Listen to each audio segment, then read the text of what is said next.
Saudara-saudariku yang terkasih, salam dan berkah dalam.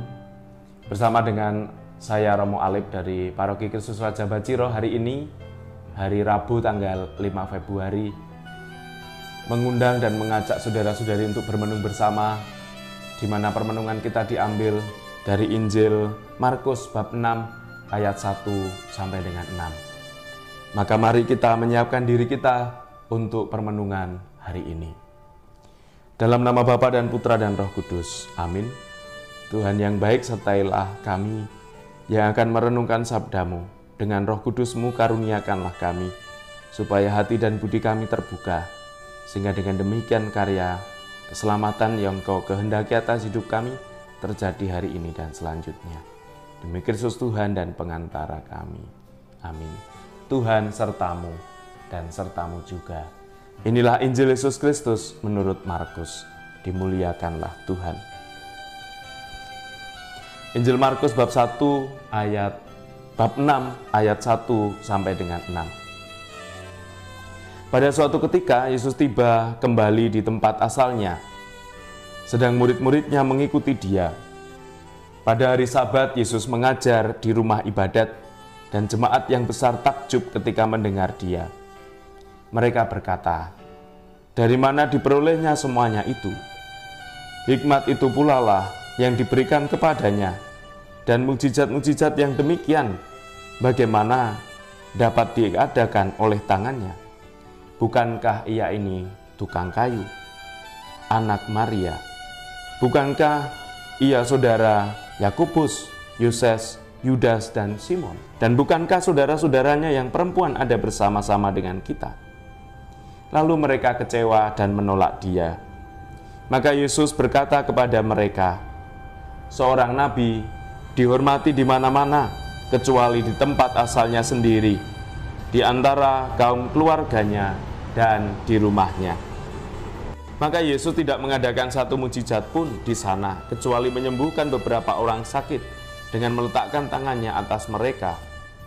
Ia merasa heran atas ketidakpercayaan mereka. Lalu Yesus berjalan keliling dari desa ke desa sambil mengajar. Demikianlah Injil Tuhan. Terpujilah Kristus.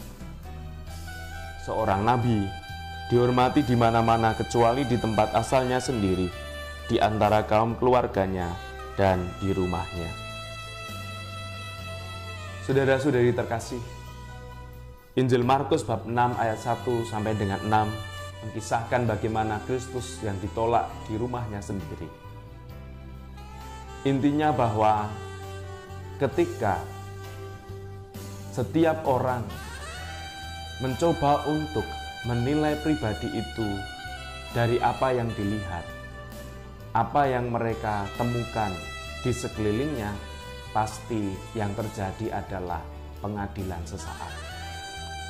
Karena mereka tahu Kristus, mereka tahu Yesus, maka mereka mempertanyakan semua mukjizat-mukjizat yang terjadi dan dibuat oleh Yesus sendiri.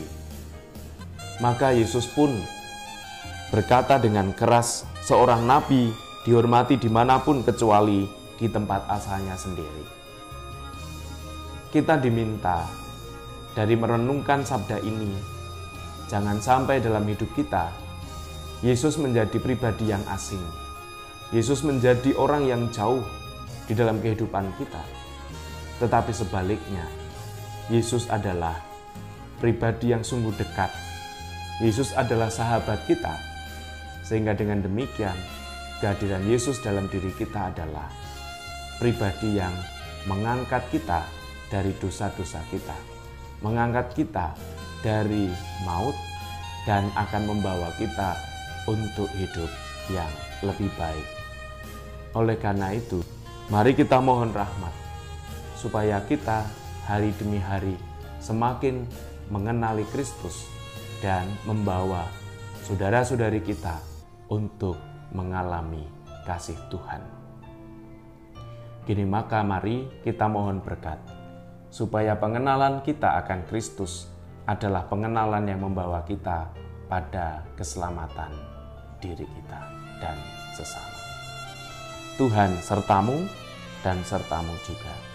Semoga seluruh aktivitas pribadi-pribadi yang ada di sekeliling kita, segala hal yang kita upayakan untuk mengenal Kristus lebih jauh, diberkati oleh Allah yang Maha Kuasa, Bapa dan Putra dan Roh Kudus. Selamat beraktivitas dan berkah dalam.